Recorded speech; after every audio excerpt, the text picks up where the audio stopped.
She had always known that the world was not kind to women, but standing here in the middle of the parade ground with the sun beating down on her dress uniform, she realized she had never truly understood the depth of that unkindness until this very moment. Her name was Commander Elena Vasquez, and for the last 12 years, she had given everything to the Navy. She had graduated at the top of her class from the Naval Academy, had served on 4 different vessels, and had earned a reputation as one of the most brilliant tactical minds in the fleet. But none of that mattered now. None of that could protect her from what was about to happen. The troops were assembled in perfect formation, 1,000 men and women standing at attention, their uniforms crisp, their eyes fixed forward. It was a standard inspection, and the kind of ceremony that happened a dozen times a year.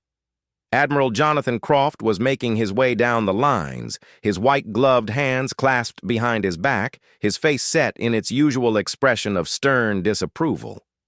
He was a man who had built his career on intimidation, on the belief that fear was the only reliable motivator. His reputation preceded him everywhere he went, and the younger officers had learned to avoid his notice at all costs. Elena had never been one to hide, and that, she now understood, was her greatest mistake. The trouble had started 3 weeks earlier during a strategic exercise in the war room. Elena had presented a battle plan that challenged the Admiral's conventional thinking, suggesting a more aggressive posture that would have utilized newer, faster vessels in ways that the old guard considered reckless. Admiral Croft had dismissed her ideas with a wave of his hand, but others in the room had been impressed. Rumors had begun to circulate that she might be considered for promotion, that her fresh perspective was exactly what the Navy needed in these changing times. The Admiral had heard these rumors, and he had not been pleased. Now, as he approached her position in the formation, Elena felt a knot forming in her stomach. She had seen that look in his eyes before, that cold, calculating expression that preceded some form of public humiliation. He had done this to others, had broken careers with a few carefully chosen words delivered in front of the right people. But she had always believed that her record would protect her, and that her accomplishments would speak louder than his petty resentments. She had been wrong about so many things in her life, but this particular miscalculation was about to cost her dearly. He stopped directly in front of her, his eyes traveling slowly from the top of her head down to her polished shoes and back up again. The silence stretched out, becoming uncomfortable, then unbearable. She could feel the eyes of the troops on her, could sense their relief that they were not the ones standing in this particular spotlight. The Admiral took a step closer, close enough that she could smell the coffee on his breath and see the broken capillaries in his nose. "Commander Vasquez," he said, his voice loud enough to carry to the first few rows of troops. "I have been reviewing your personnel file. Quite an impressive collection of commendations, isn't it?" She kept her eyes fixed on a point just past his shoulder, her body rigid with attention. "Thank you, Admiral. I have always strived to serve the Navy to the best of my abilities." He smiled, but there was no warmth in it. "And yet I cannot help but notice that for all your supposed brilliance, you seem to have forgotten the most basic principle of military service." He paused, letting the anticipation build. "Discipline. Respect for rank. The understanding that your role is to follow orders, not to question the wisdom of your superiors." The accusation hung in the air, and Elena felt her jaw tighten. She had not questioned his wisdom in the war room. She had simply offered an alternative perspective, as she had been trained to do. But she knew better than to argue. I knew that any response would only make things worse. She remained silent, her eyes forward, her breathing steady. But silence was not what the Admiral wanted. He wanted a reaction, wanted to see her break. He stepped even closer, his face now just inches from hers. "I asked you a question, Commander. Do you understand the importance of discipline?" "Yes, Admiral. I understand completely." "Then perhaps you can explain to me why your report on the Pacific exercises contained language that could only be interpreted as critical of your commanding officers. Perhaps you can explain why you felt entitled to present alternative strategies in an official briefing, as if your opinion carried the same weight as those who have served this Navy for decades." She could feel the heat rising in her cheeks. He could feel the injustice of his words pressing down on her like a physical weight. The report he was referring to had been a routine assessment, required by regulations. The alternative strategies had been requested specifically by the briefing coordinator. She had done nothing wrong, had followed every protocol, had been nothing but professional. And yet here he was, tearing her apart in front of 1,000 of her peers, destroying everything she had worked for because his ego could not tolerate the success of a woman who dared to think for herself. The Admiral must have seen something in her eyes, some flicker of defiance that he had not anticipated. His own expression hardened, and when he spoke again, his voice had dropped to a low, dangerous growl. "You think you are special, don't you? You think your little medals and your fancy academy degree make you better than the men who have bled for this country? You think that because you are a woman, you can say whatever you want and face no consequences?" "That is not true, Admiral. I have never—" "Silence!" The word exploded from his mouth, loud enough to echo off the buildings surrounding the parade ground. And then, in a movement so swift that no one had time to react, his hand came up and connected with her cheek with a sound like a gunshot. The impact sent her staggering sideways, and for a moment, the world went white. She heard gasps from the troops, heard someone shout in surprise, but the sounds seemed to be coming from very far away. Her hand went to her face, and she could feel the heat of the slap radiating through her skin. Could taste blood where her teeth had cut the inside of her cheek. She straightened up slowly, her body trembling with shock and rage, and something else, something she had not felt in years, the cold, clear certainty that she was about to do something that would change her life forever. The Admiral was still standing there, his hand now lowered to his side, his chest heaving with exertion. He looked surprised at what he had done, but there was no regret in his eyes, only the satisfaction of a man who believed he had just put an uppity woman in her place. "Get out of my sight," he hissed. "Report to my office at 0600 tomorrow. We will discuss your future in this Navy." He turned away from her, dismissing her as if she were nothing, as if the last 12 years of her life meant nothing at all. And in that moment, there's something inside Elena Vasquez snapped. It was not a loud snap, not a dramatic breaking point. It was quiet, like the final thread giving way on a rope that had been strained too far for too long. She had spent her entire career playing by the rules, had smiled when she wanted to scream, had nodded when she wanted to argue, had swallowed her pride and her anger and her frustration day after day after day. She had done everything they asked, had been better than they expected, had proven herself 100 times over. And still, it was not enough. Still, they could treat her like this, could humiliate her in front of 1,000 people, could strike her across the face and expect her to simply accept it. No, she thought. Not this time. Not anymore. "Admiral Croft!" Her voice cut through the silence like a knife. Oz and everyone in the formation froze. The Admiral stopped walking but did not turn around. "I told you to get out of my sight, Commander. That was not a suggestion. I heard what you said." She was walking toward him now, her steps measured and deliberate. The troops watched in stunned silence, their training forgotten in the face of this unprecedented breach of protocol. "But I have something to say first."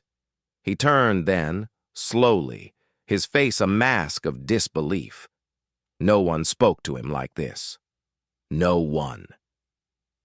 "You have nothing to say that I want to hear. Consider yourself confined to quarters until further notice. If you take one more step toward me, I will have you arrested."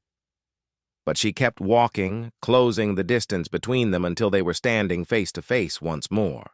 She could see the guards in the background. I could see them hesitating, unsure of how to handle a situation that had no precedent in any training manual.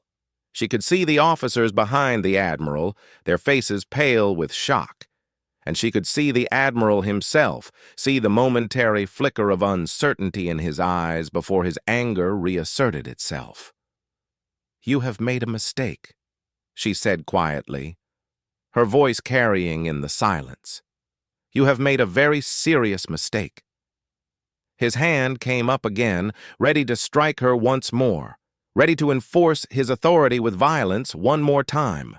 But Elena Vasquez had spent 12 years in the Navy, had trained in hand-to-hand combat, had learned techniques that most men never mastered. She saw the movement coming before it began, saw the shift in his weight, the tension in his shoulder. And when his hand started its forward arc, but she was already moving. Her left hand came up to block his strike, deflecting it harmlessly past her head. And then, in a single fluid motion, she stepped inside his guard, pivoted on her left foot, and drove her right fist directly into his solar plexus.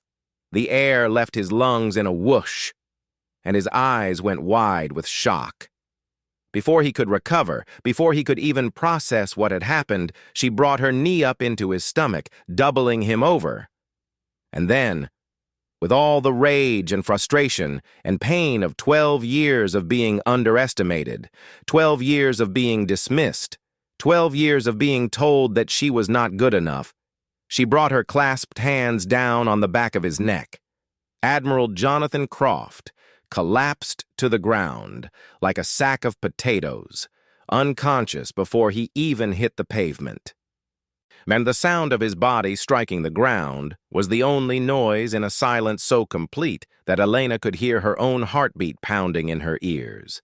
She stood over him, her chest heaving, her hands still clenched into fists, and she looked out at the 1,000 faces staring back at her. Some were horrified, some were confused, and some, she noticed with a shock that went through her like electricity, were smiling. The seconds stretched out like hours. No one moved. No one spoke. The guards stood frozen in place, their hands on their weapons but their minds unable to process what they had just witnessed. A female commander had just knocked out a 3-star admiral in front of the entire base. It was impossible. It was unthinkable. And yet, there he lay, sprawled on the ground with his perfect white uniform now smeared with dust. A young lieutenant was the first to move. He stepped forward from the ranks, his face pale but his eyes clear. "Commander Vasquez," he said quietly, "what are your orders?" The question broke the spell, and suddenly everyone was moving at once. Officers rushed toward the fallen admiral, medics were summoned, and the troops began to murmur among themselves in voices that quickly rose to a dull roar. But Elena barely noticed any of it. She was still standing in the same spot, still looking down at the man who had tried to break her, and she was thinking about what came next. She had just assaulted a superior officer, had committed an act that could land her in prison for the rest of her life. Everything she had worked for, everything she had sacrificed, was gone in an instant. And yet, as she looked at the unconscious form of Admiral Croft, she found that she could not bring herself to regret it. The military police arrived within minutes, their vehicles screeching to a halt at the edge of the parade ground. They approached her cautiously, as if she were a dangerous animal, their hands resting on their sidearms. Elena raised her hands slowly, showing that she was not a threat, that she would go peacefully. She had done what she had to do, and now she would face the consequences. That was the code she had lived by her entire life, and she was not about to abandon it now. As they led her away, she caught glimpses of the faces in the crowd. Some looked away, unable to meet her eyes. Others stared with open hostility, their loyalty to the Admiral outweighing any sympathy they might have felt. But there were others, mostly the younger officers and the enlisted women, who looked at her with something that made her heart ache. It was hope. They looked at her with hope, as if she had done something for them that they could not do for themselves. And in that moment, Elena Vasquez understood that whatever happened to her now, whatever punishment awaited her, she had already won something that could never be taken away. The brig was small and cold, with gray walls and a single bare bulb that burned day and night. Elena sat on the thin mattress of her bunk and replayed the events of the day over and over in her mind. She thought about the slap, about the look of shock on the Admiral's face when her fist connected with his stomach, about the way his body had crumpled to the ground. She thought about her career, about the friends she had made, and the missions she had completed, and the medals she had earned. All of it gone now, erased by a single moment of violence. But was it really gone? Or had it simply been transformed into something else?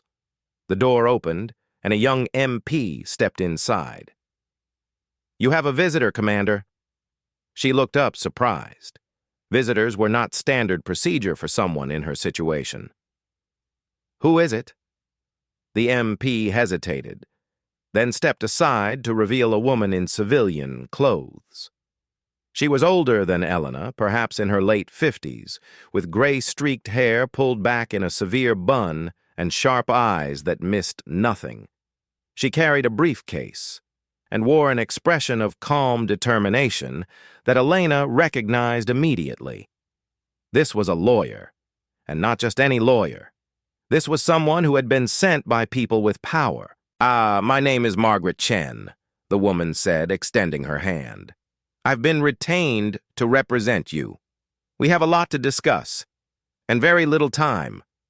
Elena shook her hand automatically, her mind racing. "Who sent you?" "I don't have money for a lawyer like you." "I don't have money for any lawyer at all." Margaret Chen smiled, and there was warmth in it, despite the circumstances. "You have more friends than you know, Commander. Some very influential people saw what happened today, and they were not pleased with what they saw. Not pleased at all." She sat down on the edge of the bunk, placing her briefcase on her lap. "Now, tell me everything. Leave nothing out. Your life depends on it." And so Elena talked. She talked about the war room incident, about the Admiral's history of bullying, about the slap and her response. She talked about her career, her accomplishments, her hopes for the future. She talked until her voice was hoarse and her eyes were burning with exhaustion.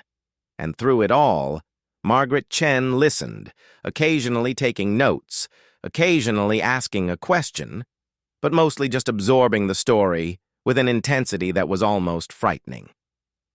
When Elena finally fell silent, the lawyer closed her notebook and looked at her with an expression that was impossible to read. "You understand that what you did is technically a crime. Assaulting a superior officer carries a maximum sentence of 10 years in prison. And given Admiral Croft's connections, a military court would likely throw the book at you." Elena nodded, her heart sinking. "I understand. But," Margaret continued, holding up a finger, "there are mitigating circumstances. He struck you first, in front of 1,000 witnesses. That is assault, plain and simple. And more than that, it is conduct unbecoming an officer. He violated every regulation in the book, and he did it in public. The Navy cannot simply ignore that, no matter how much they might want to protect one of their own." "What are you saying?" "I'm saying that we have options. I'm saying that there are people who want to help you, who see what happened today as a turning point. The old guard has been running things for too long, and they've gotten away with too much. Your case could be the catalyst for change if you're willing to fight.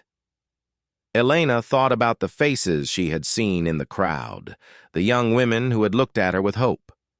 She thought about all the times she had stayed silent, had swallowed her pride, or had accepted less than she deserved. She thought about the Admiral's hand connecting with her cheek, and about the satisfying thud of his body hitting the ground. "I'm willing to fight," she said quietly. "I've been fighting my whole life. I don't know how to do anything else." Margaret Chen smiled again, and this time it reached her eyes. "Good. Then let's get started." The days that followed were a blur of meetings and interviews and legal maneuvers. Elena was transferred to a different facility, one with better conditions and more privacy. She was allowed phone calls and visitors, and she used them to reach out to everyone she knew, everyone who might be able to help. The response surprised her.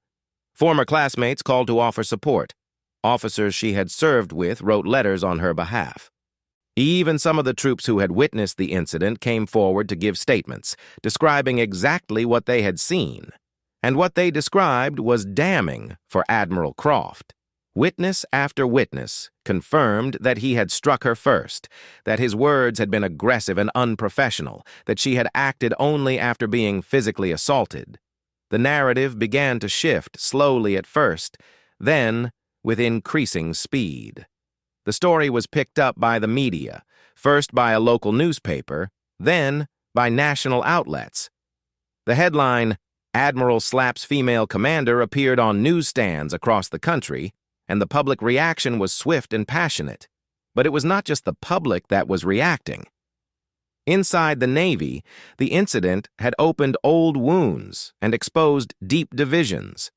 Younger officers, especially women and minorities, began to speak out about their own experiences with discrimination and abuse. Stories that had been buried for years came to light, painting a picture of an institution that had failed its people for far too long. The leadership was forced to take notice, forced to acknowledge that something had to change. Admiral Croft, meanwhile, had recovered from his injuries and was fighting back with everything he had. He claimed that Elena had provoked him, that her insubordination had left him no choice but to discipline her. He denied striking her, claiming instead that she had fabricated the entire incident to further her career. It was a desperate strategy, and it might have worked in another time, another place. But the witnesses were too many, their testimony too consistent. And there was something else, something that Margaret Chen had been saving for exactly the right moment. On the day of the preliminary hearing, Elena stood before a panel of senior officers and waited for the verdict that would determine her future. The room was packed with observers, including dozens of journalists who had come to cover what was being called the most significant military scandal in decades. Admiral Croft sat on the other side of the room, his face a mask of barely contained fury. He had not looked at her once since entering the room, and she was grateful for that small mercy. The panel's president, a gray-haired woman with the insignia of a vice admiral, cleared her throat and began to read. After reviewing all available evidence and testimony, this panel has reached the following conclusions. First, we find that Admiral Jonathan Croft did, and on the date in question, strike Commander Elena Vasquez without provocation or justification. This action constitutes assault and conduct unbecoming an officer. We recommend that Admiral Croft be immediately relieved of command and face court-martial proceedings for his actions. A murmur ran through the room, and Elena felt her heart skip a beat. They were believing her. They were actually believing her. Second, the Vice Admiral continued, we find that Commander Elena Vasquez did use force against a superior officer.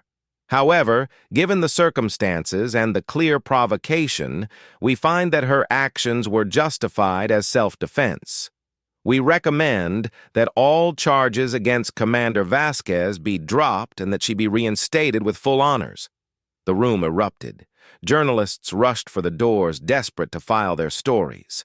The officers turned to each other with expressions of shock and disbelief, and Admiral Croft sat frozen in his chair, his face as white as his uniform, his career destroyed in a single moment of judgment. Elena watched him for a long moment, then looked away. She felt no satisfaction, no triumph. She only felt tired, more tired than she had ever felt in her life.